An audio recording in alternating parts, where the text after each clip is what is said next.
So I didn't realize until you came up to our office and I was chatting with you and Jeff that both you and Jeff and some other people in this room that we heard from are alumni or veterans of our Writers Institute writing workshops. Can you remind us what you were here for before? Yeah, well, first of all, thank you for that introduction. Really appreciate it. Yeah, I feel really lucky. I see some of my buddies. There's Joe from the poetry workshop with James Lasden, and I also took one with Dee Collin, and it's an incredible resource. I am primarily a fiction writer, but I also, I teach at Siena, so it's a small school, and so I teach in 3 genres. And I thought, I'm going to be teaching poetry. I should be writing some poetry. And so I took 2 of the community classes and was fortunate, to be able to and write poetry. I feel like if you're teaching something, it's good to be doing what you're teaching. And so just to have an audience, just to have, people looking at my work, being able to look at other people's work. So yeah, I think just amazing resource that we have here in Albany. It's great. I was going to ask you about teaching because you're not up in front lecturing or teaching like you normally would. You're on the other side here. But as a writer, how does it help you by teaching students? Do you see things in their work that help you in I don't know, real basic forms of diction and plotting, that kind of thing? Yeah, absolutely. I mean, I think I feel pretty lucky that I get to do this as my job, because the things that I get to think about with my students are things that I think about in my own work, and even the work of taking apart a poem or a story or an essay to teach it, I think is really different than how I would read something just for fun, right? And so sort of forced to slow down and think about it. And I think when you have to think about how to explain something to somebody also, I think that helps too. And yeah, I mean, I think we have some conversations that really help me with my own work, in my teaching an advanced fiction class. And one of the things that we were just talking about is how do you write about characters who are unlike yourself? And I think this is an important conversation to have. It was a conversation I wished I'd had, when I was younger. And so my students are kind of grappling with this, and it's something I grapple with my, in my own writing. And so I think there's just a lot of intersections between teaching and writing. So grateful, Thank you. Yeah. And welcome more students. We love that more students are coming in. So find yourself a seat. Thank you for being here. There's a lot of really good writers. I know the first year students that I worked with, a lot of talent there. Many are aspiring to be published authors. How did you first start writing stories? How did you break into first getting published? I know you've published a lot in literary journals, but share with us kind of the basics of your start. Yeah, so when I was in college, I was an English major. I did a minor in creative writing, and I just wrote and just learned, and I actually wasn't thinking about publishing, and I'm kind of glad that I wasn't, because I think that adds a stressful element to things. And I think when I was in college, like, there weren't online journals. Like, I didn't even know what a literary journal was when I was in college. I was just like, I'm doing this thing and I'm just learning this thing, and I'm very grateful that I didn't have that pressure, because I think a lot of my students feel pressure to publish right now. It was just like kind of lovely to just have some years to just learn and grow and figure things out. And then after I finished college, I took community classes. Actually, I have a long history of taking community classes. I was in Philadelphia, and so I took, continuing ed classes there, community classes there, and just kept writing, kept learning as much as I could, and then realized, like, I think I want to do this. And so I went to grad school for writing, and even in grad school, I wasn't thinking of publishing until kind of towards the end of that experience. And it was really just like, I need to learn. Like, I think of it as sort of like an apprenticeship. Like, you don't have to publish immediately. You're kind of learning a craft. And then I started publishing stories in literary journals towards the end of grad school.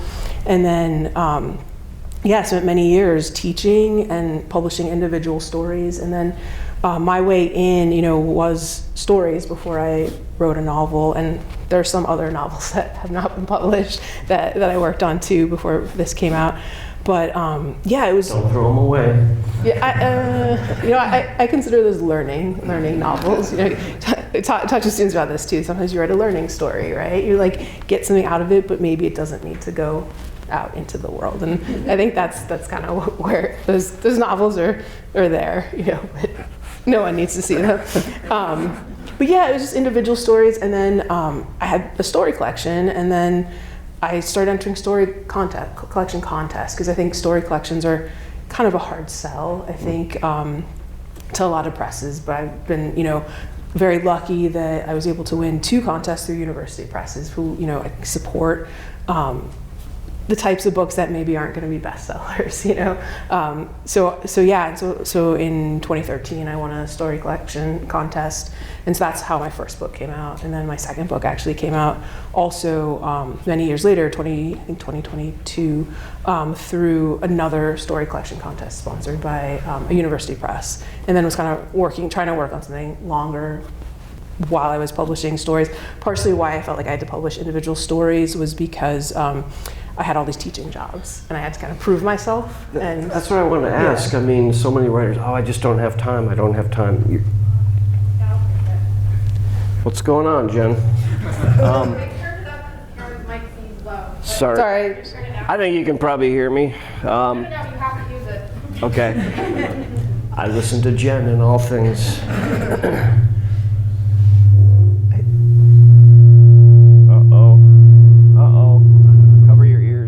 Turn that off. I wonder if they're too close to each other. Is that better? It's pretty. Anyway, sorry about that. This room always gives us trouble with AV. We can't help it. It's not. Take turns turning off your mic. Yes. So whoever's speaking, turn it on. Okay. You have to speak, so turn yours on. I'm going to speak. Anyway, so you're teaching a full load. I know you taught at other colleges before, but a full load, we were talking, you have classes with 30 where you have a lot of papers to read and grade and prepare. Where do you find time? Because I also saw you had fellowships at Writers Retreat. Do you try to cram in writing in the summer? How do you make it a daily practice, or can you while you're teaching full time? Okay. I think you're supposed to turn that off. Okay. Yeah, it's just trying to figure out time, and I think summers usually have been productive times for me to write. I have not been great with writing since the pandemic. I think my teaching job, I feel like, has become twice as hard, because I think everything now has to kind of go through our learning management system, and I think you all are using Brightspace here. We have Canvas, and I have to build like modules for every week now. My students won't read a syllabus anymore. So I still give a syllabus, but I have to every single assignment, read these pages. I have to build this. So every weekend now I'm spending, 4 hours building what to do for the week, even though I have a syllabus. So just stuff like that has become, I think, a little bit harder with teaching. So I've been having a little bit of trouble. Those times that I used to be able to find time, I think it was kind of, now I'm building a lot of things for teaching.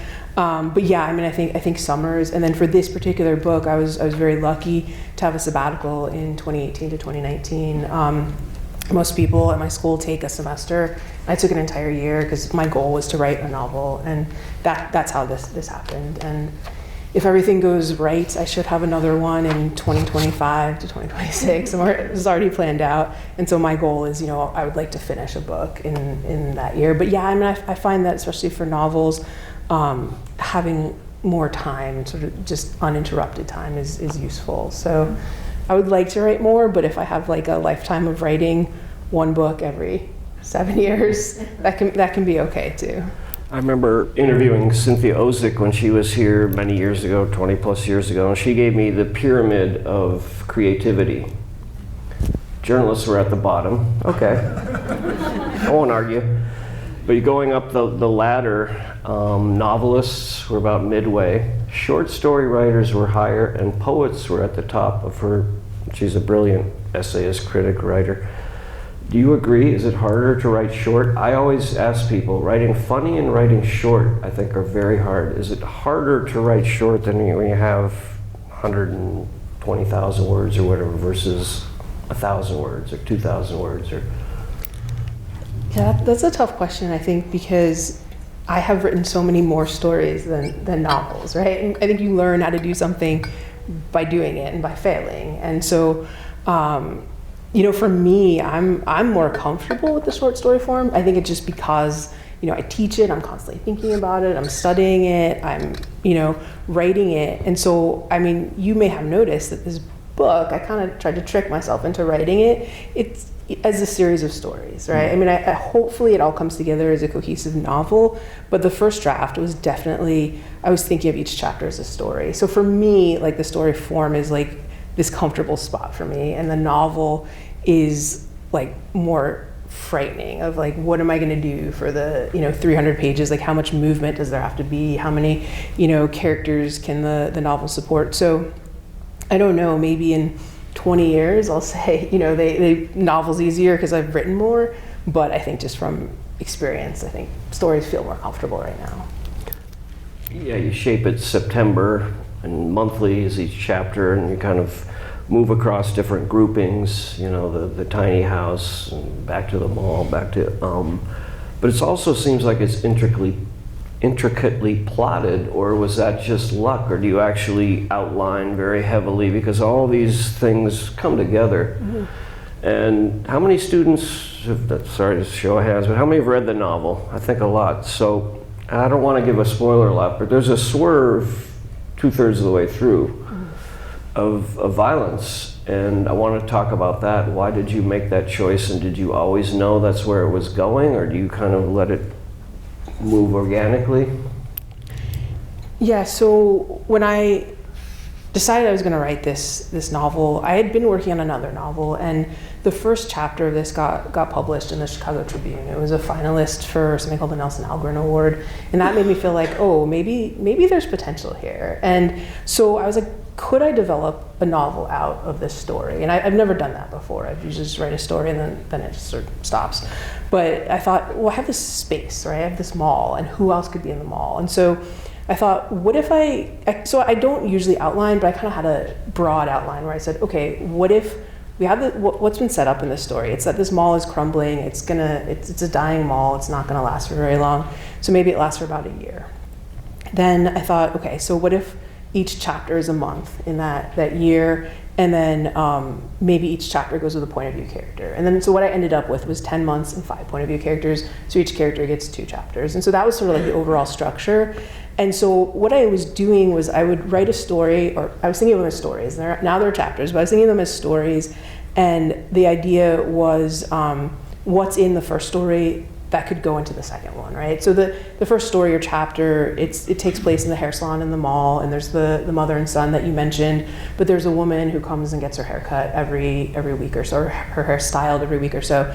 And then I thought, well, what's her story? Mm-hmm. So then I built her story as the second chapter, and then I thought, okay, who's in the second chapter that I could build a third story from? So it was kind of like looking from chapter to chapter and see like what you could build upon. And then, in terms of your question about the violent act, it was thinking about what are the things that could happen in this space, right? In contemporary America, what are the things that might happen in these large public spaces? And unfortunately, violence is something. And I thought, I didn't know from the start, but I just, as more and more as I thought about the setting and the possibilities of the setting, I came to that idea.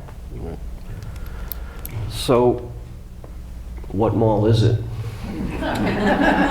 And do you still shop at malls?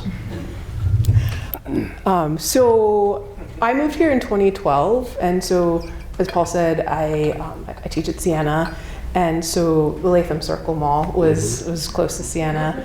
And as many of you know, there are no sidewalks in many places in Albany or the surroundings. And one of the things I actually like about malls is you can walk around them. So I'm not like a mall walker, but like occasionally I'll go walk around the mall.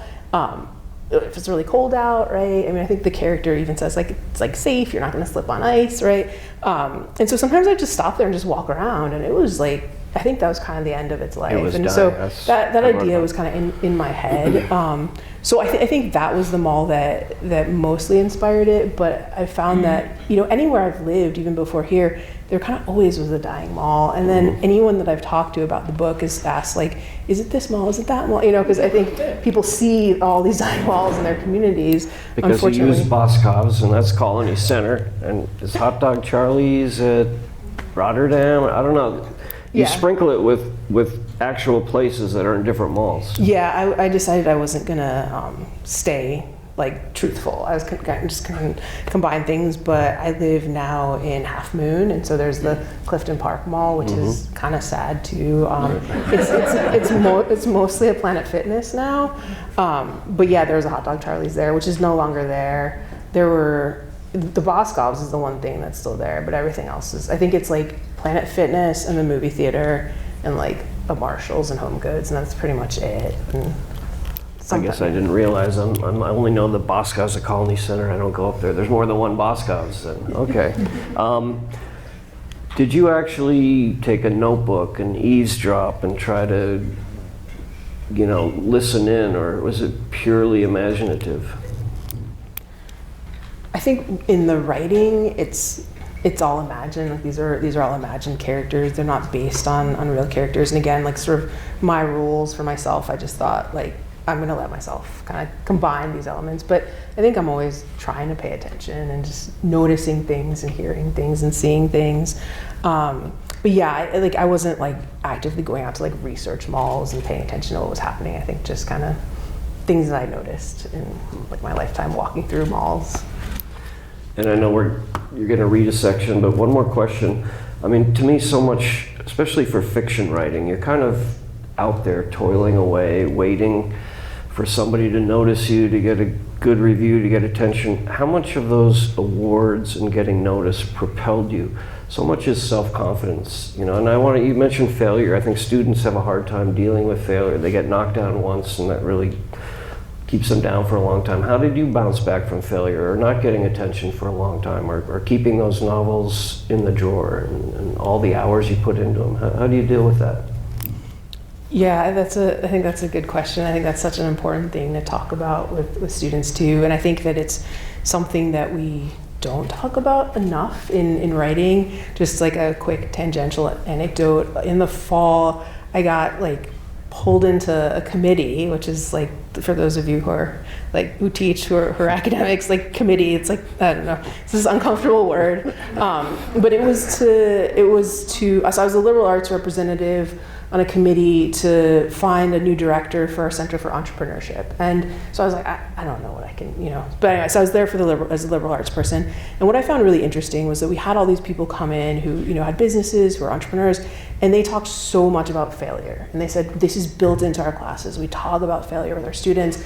We want them to fail in our classes so they understand, this is all part of the process. And I thought, so it was worth it for me to be on that committee, because I got this idea, like, you do need to talk about this. This is so much a part of the process. And I do have these conversations with students who think like, if something isn't working, or if they send a story to one journal and they get a rejection, they should just stop because it's a failure. And so I mean, it's just part of it. I mean, I got a rejection last week from a literature. I mean, it's just going to keep happening. It's just always going to happen.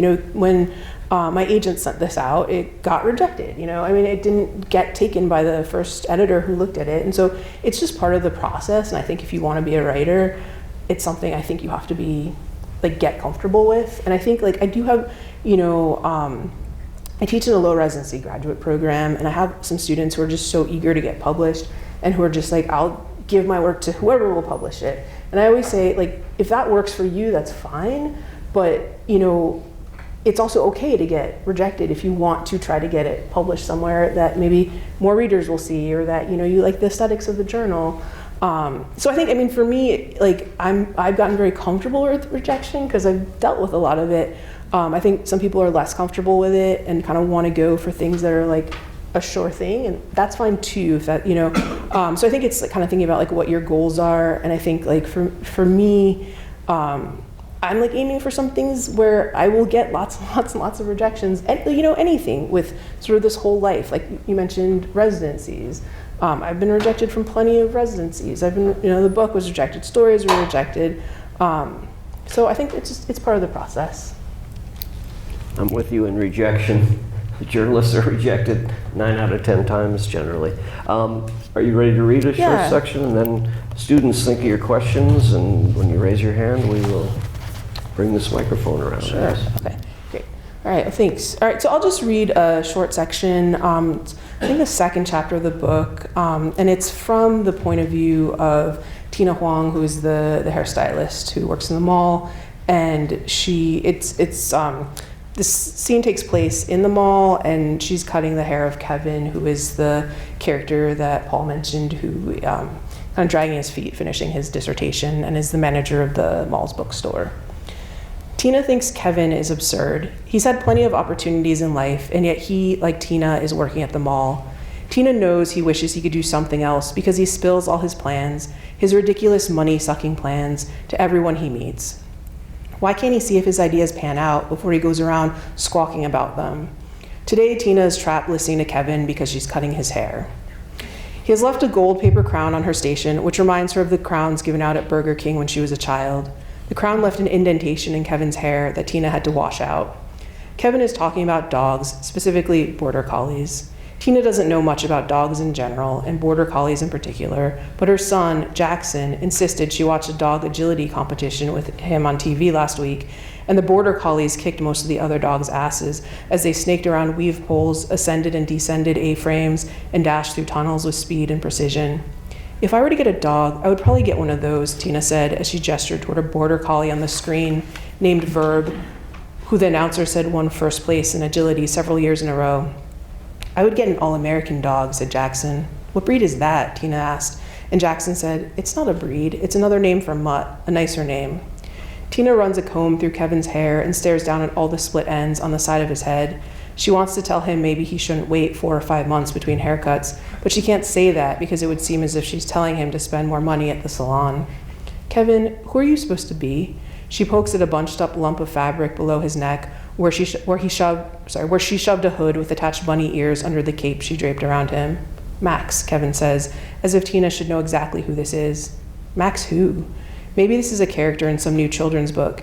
It's been 3 or 4 years since she's read picture books to Jackson, it's her son, and maybe a new book has come out featuring a rabbit king. Kevin dresses up to read to children on Tuesday and Thursday afternoons. Usually he reads Goodnight Moon in the rabbit costume. He pairs the costume with a blue and white striped sweatshirt, and Tina guesses he's supposed to be the little bunny falling asleep in the green room, not the adult bunny, although his big orange beard kind of gets in the way of him appearing to be a child of any sort. Where the wild things are, says Kevin. Isn't Max supposed to be dressed like a wolf?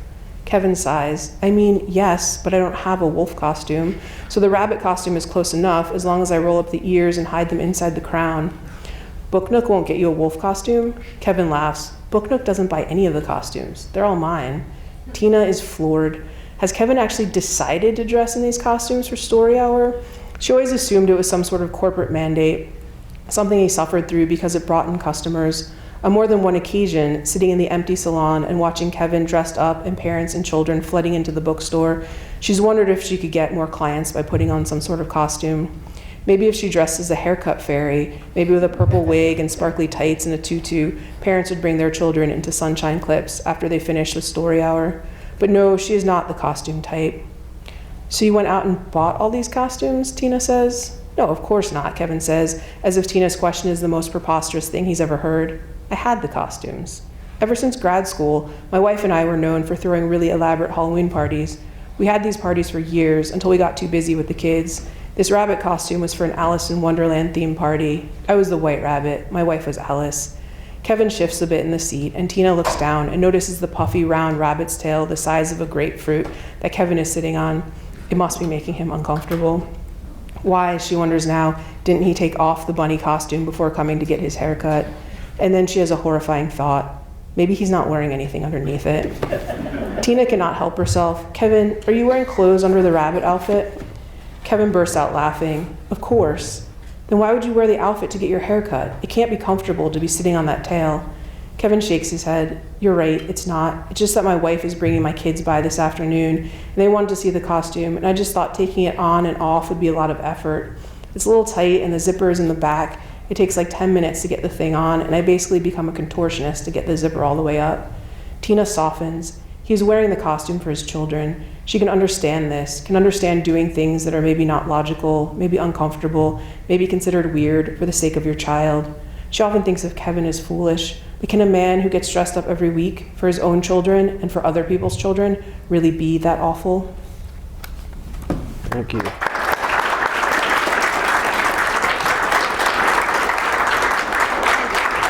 Oh, sorry, yes. Questions from the audience? Yes, here we go.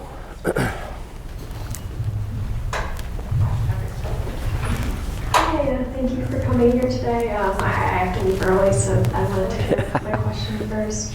But the mall is a place that's like very linked to a certain time period, like this early, like 90s to 2000s kind of thing.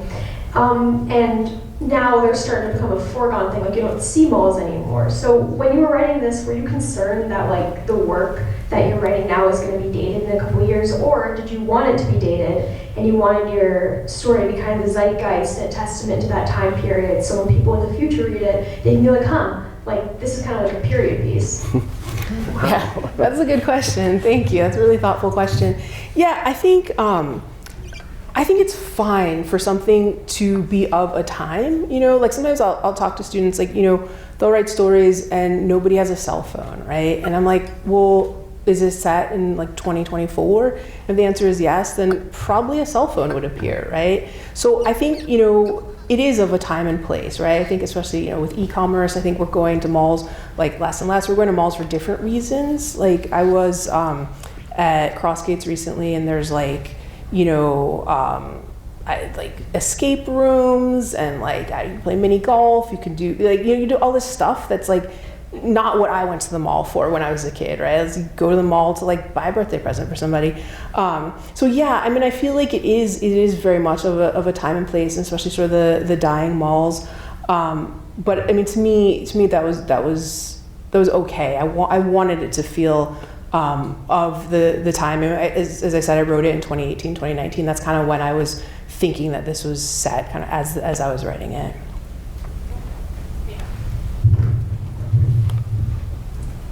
Sorry, I just had to write the information you just had down. I hope you're getting extra credit. I hope I am.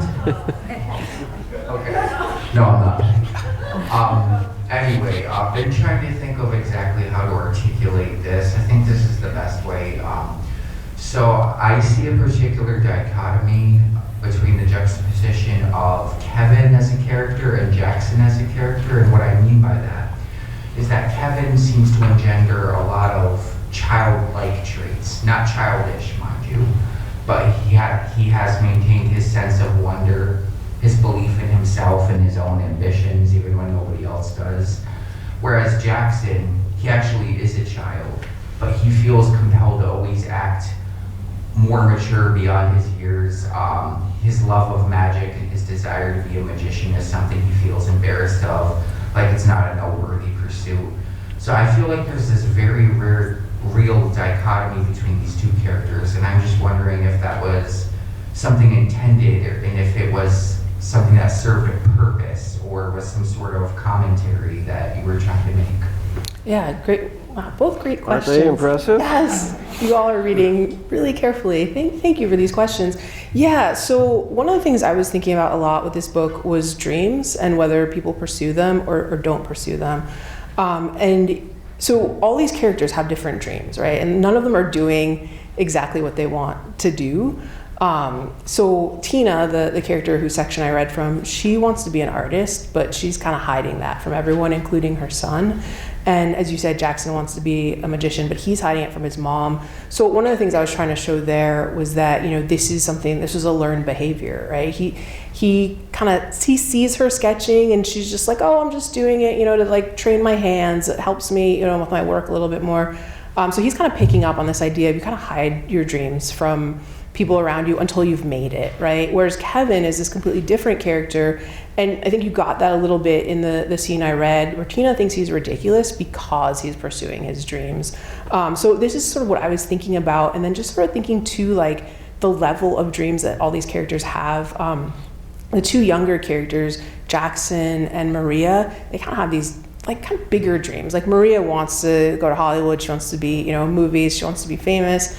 Jackson wants to be, a magician, maybe with like a big stage show in Vegas, something like that. And then I think, Tina's dream feels smaller to me. It feels like, something really, really hard still. She wants to illustrate children's books, but it seems like something that's more people can do than be like, a famous magician. And then, Kevin's dreams are just kind of all ways of trying to figure out his life, right? So, I mean, he wants to like run a business where, his business idea with the border collies is that he wants to this is actually a real business where they go around and they chase geese off of lawns. And so it's like, you know, these businesses, they go to like cemeteries and golf courses and college campuses. And so then you don't need to use like pesticides. So like this is something he heard about and he's like, I'm gonna pursue this. And he has like all these other businesses. Like in the next chapter, you see him with, he's got bees. He's trying to like start a honey business. So his are just more practical to like think of how can I make a living, because he's stuck, right? All these characters kind of stuck in one way or another. So his dreams are kind of like practical, like they're not practical, but sort of in his mind, they're practical ways out of, because he doesn't want to finish his dissertation. He doesn't want to, you know, go into academia. And so they're just kind of paths out. So I'm not sure if I've answered your question, but I think kind of, it's just, what I was thinking about as I was writing was sort of the different ways that like dreams and aspirations manifest in different characters' lives. Is there another hand raised? I'll start here and we'll make everyone. So while reading, I felt like there was like a lot of these like smaller details peppered throughout the chapters that when first reading, you just sort of pass over and move on and don't realize how important they are until they come up in later chapters and you look back and go, oh, that's that thing that we heard about before. So during your writing process, is that something that you're intentionally like placing throughout, or as you're writing, do you go, oh, this thing that I placed earlier, I can now use this, or just how do you sort of go about that? Yeah, so to me, that's kind of a fun thing. So I mean, I wrote this from chapter 1 to the final chapter. So I wrote each chapter in the order they appear. And so I just would think about like what is placed in this chapter, right? And then like what might be developed. So oftentimes when I'm writing something, I don't even realize that something's gonna come back. Like I always say to my students, like look at like the seeds you've planted and see like what they can kind of bloom into later on in a story. And that's what I was doing. I was going back in and saying like, oh, is there like a small thing here that we can like loop back to? And that was also like for me thinking about like, how do I make this cohesive and make it not feel like standalone stories, was kind of going back to certain things. Like, I mean, one of the examples, I mean, this cover, right? We've got these lemons, and this was an intentional thing that, the cover, I was really, really pleased that they ended up with this cover. But for me, I just thought, okay, let's sort of set up something. And so there's something yellow in every chapter, and that was just like a little game with myself. And so in the first half, the yellow thing is the like don't slip sign outside the salon, which is there just kind of represent like the mall's falling apart, right? And in the second half, there's some sort of lemon in every single chapter, whether it's, you know, a lemon tree that one of the characters plants, or the character who wants to be an actor, she works in the food court, and so she's like making fresh squeezed lemonade. And so yeah, so certain things like that, like I just like kind of, it's almost like a game for myself. So like, okay, let's see if I could do this kind of thing in every chapter.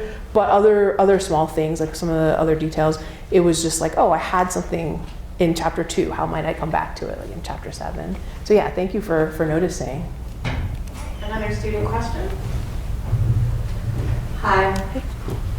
What you mentioned earlier about having trouble finding time to write, but also really loving your job, I think that's something that a lot of writers can really relate to, about how it's amazing to have inspiration from your life, but also spending so much time working can really stop your writing process. So I was wondering if you were able to give any advice about finding the middle ground, maybe if that's limiting the amount of classes that you teach, or things like that. Yeah, I mean, so are you a student right now? Yes. Yeah, I mean, so I think like one of the things that is great about being a student is that a lot of the things you want to pursue, you could probably take a class in it, right? And so that gives you a structure, and that sort of forces you to have deadlines. I mean, we were talking about the community classes. I mean, partially why I took those was because if you have a class, you have to show up in a place and you have to have something in your hand to share with people. That helps. So for me, that really helps. And I'll still, you know, look for classes. I went to a writers conference last summer where everyone gets to workshop something. And in part, I went there to have that deadline for myself. So, you know, I think different people, different things work for different people, you know, but for me, sort of having a structure, having a deadline, like taking classes is always something that's helpful, even, you know, when I was in school, even after school. But but yeah, I don't know that I have the best advice about kind of figuring out time. I mean, for me, what's interesting is I think in some ways I write well when I have other things going on, because I think it gets my brain going, right? Like I did these residencies, which for people who don't know, you get to go somewhere like usually beautiful, and you get a room, and if you're lucky, some chef will cook for you, and all you have to do is write. And I got like nothing done when I had residencies, because I just had like all this time, and I wasn't used to having all that time, and I was just like staring around, and I'd be like, my stomach hurts, maybe something's wrong with me, like you just kind of like, your mind kind of goes. So for me, like actually being busy is usually useful. It's sort of like a balance between like being busy and like being too busy. And so I would say this is completely unhelpful, but try not to be too busy, right? Try to get that balance. Like if you're like me, if you're kind of, just like being out there and talking to people and engaging with people, like kind of gets your brain going for writing or whatever you do, then do that, but figure out kind of how to protect some of your time as well. So I don't know if that's helpful. I think it's different for everybody, but like if you want to write, like take writing classes. That's like, you're so lucky to be at a school where you can do that. So I'm not gonna take credit for this idea because one of my classmates actually had it, but we had a lengthy discussion in our class about the last chapter because it just almost seemed too perfect. Like just like the little details, like the fact that in the show, Jackson's on like his favorite show that he would watch as a kid, and that his competition is somebody who has border collies, and the fact that there's only real like clarity provided for the characters that Jackson knew what their plans for the future were. So a question that we kind of had was, did the last chapter actually happen, or was it kind of just something that Jackson like fabricated in his mind, like his dream ending? Because it seemed like something, like everything almost went too perfect, So that was, yeah. Yeah, no. So that last chapter has proven to be controversial when I've talked to people about it, and I kind of knew it too.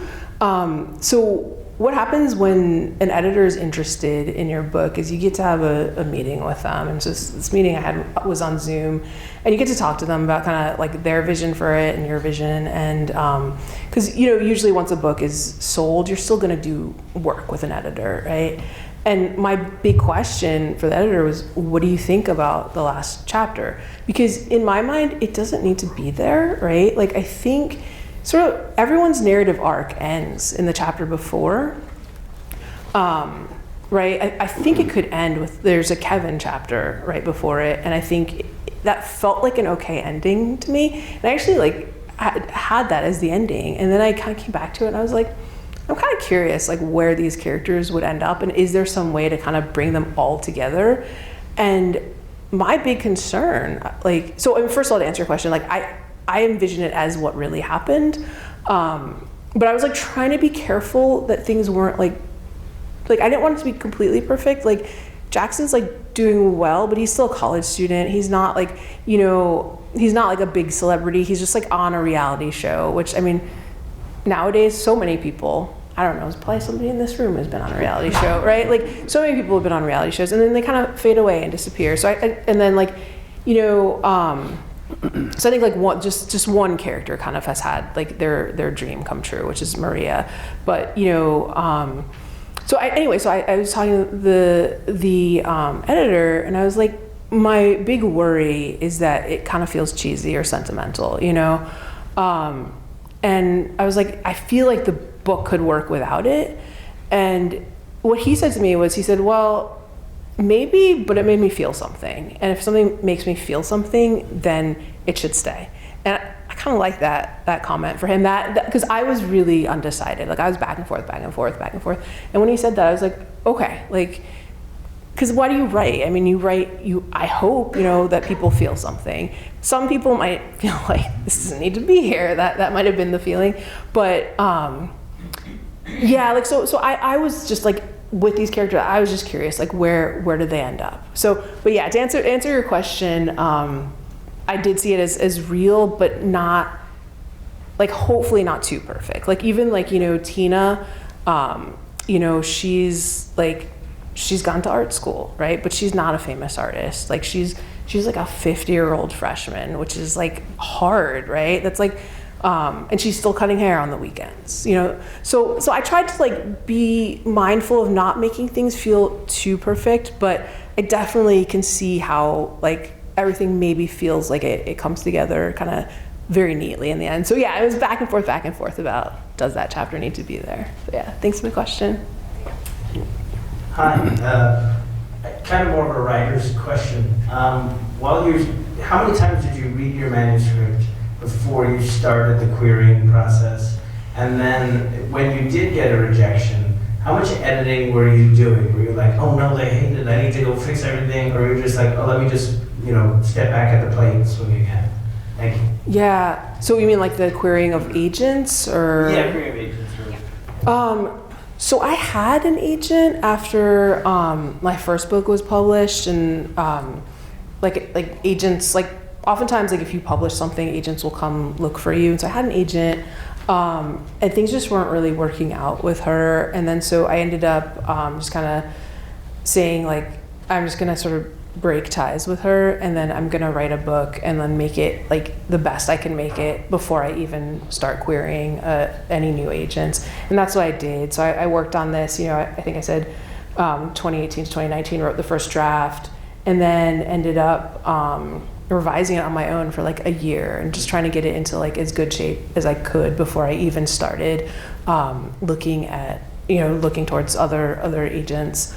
And then I have like a kind of unusual story about how I got my agents. So I started querying, and then there was the pandemic.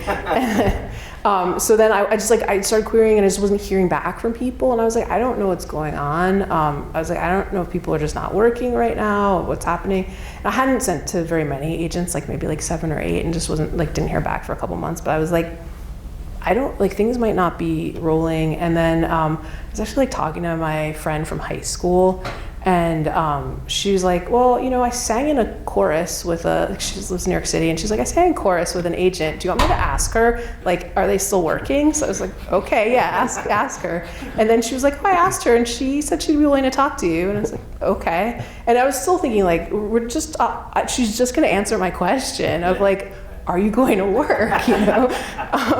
And then she was super generous with her time. We ended up having this long conversation, and then she said, you know, why don't you send me the first chapter like that you've been sending out, and I'll let you know if there's a problem with it, and maybe that's why you haven't heard back. And she said, we are still working. We're not going to the office, but we're like, publishing isn't going to shut down. Maybe things are working much more slowly, and maybe that's the problem. But so then she read the first chapter, and she said, I think it's okay. I think it's working. And she said, do you mind if I show it to a couple people in my agency? Because she's like, she wasn't taking new writers. And she did, and then I ended up signing with them. So super like not typical, like not everyone has a friend who sings in a chorus with an agent. So wait, what was your question? Was just like how long? So yeah, so 2 years of work on my own, and then we worked on it for a year together. And it wasn't even like major changes. I mean, it was, you know, I'll just give you a quick example. One of the things that they said, so this character Kevin, you know, works in this bookstore, and they were like, no editors are gonna buy a book that spends so much time describing how nobody wants to go to the bookstore anymore. You know, so like you have to fix all those sections. You know? So it's like kind of they're looking at it with like a completely different view than I was. So yeah, but we worked through it like I think 4 times, like just kind of like nothing huge changed. And then once it sold with that editor, I went through it 4 times.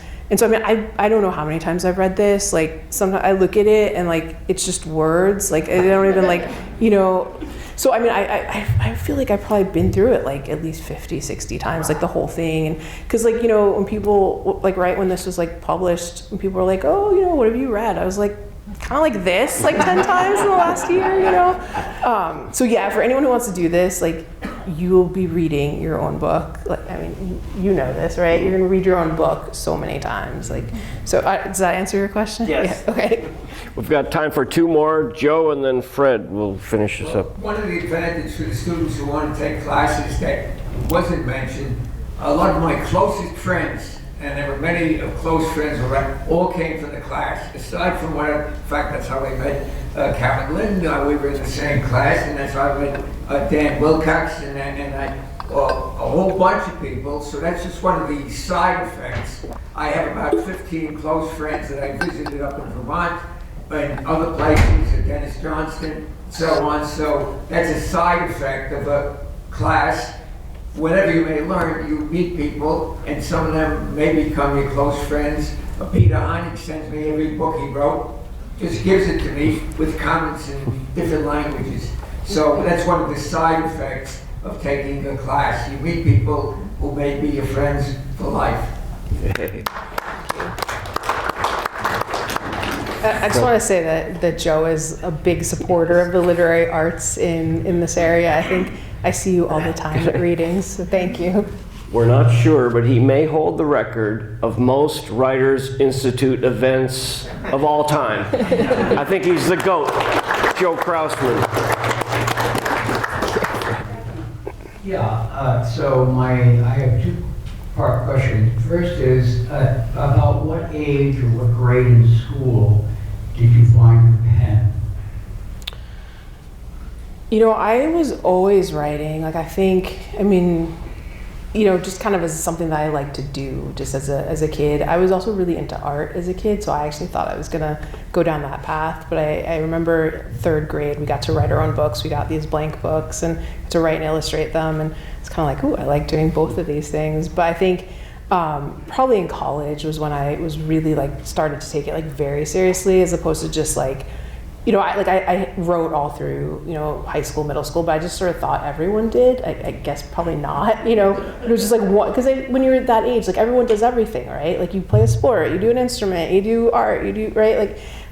So I just thought it was one of the things that I did, but then, Do you remember about what age you started? You started to say, I think I want to write. I think college, thinking of it as oh, maybe this is something that I'm gonna keep doing and just focus on this, and because I think up to that point it's you do all these things and you're kind of in all these directions, but then in college it was this is maybe the one thing that I want to focus on and be serious about and take the classes in this and focus on it as much as I can. So I would say probably around 18. And quickly, the second part, I spent 28 years in New York City and then 20 years in Asia before coming back to avoid the pandemic. But I knew James Taylor, and he was my favorite male singer. And one night we were at Tavern on the Green after something at Carnegie Hall, and I had the pleasure of speaking with him for a while. And I said, James, you're one of my idols. And I said, oftentimes in interviews, you say that you're not the writer, you're the scribe. And where does your inspiration come from, and how does it all work? And he's described it in interviews before, basically that it comes to him, and when he's writing songs or writing, stories, and that's how it works. And I smiled, and I said, well, I'm a writer too. And I said, exactly how it works with me. Usually in the evening, doesn't have to be. I just get this little intuition saying it's time to write. And then I stop what I'm doing. And You got to get a question, Fred, because these students, I'm sorry, I'm not being, No, we're great friends. Okay, because these students are on a, no, okay. Any response to that, Karen? Just kind of Go when ahead. inspiration strikes. Is this on? Just about inspiration and when it strikes, yeah, well, roughly, when do you find most typically you're inspired to write, and how does that work?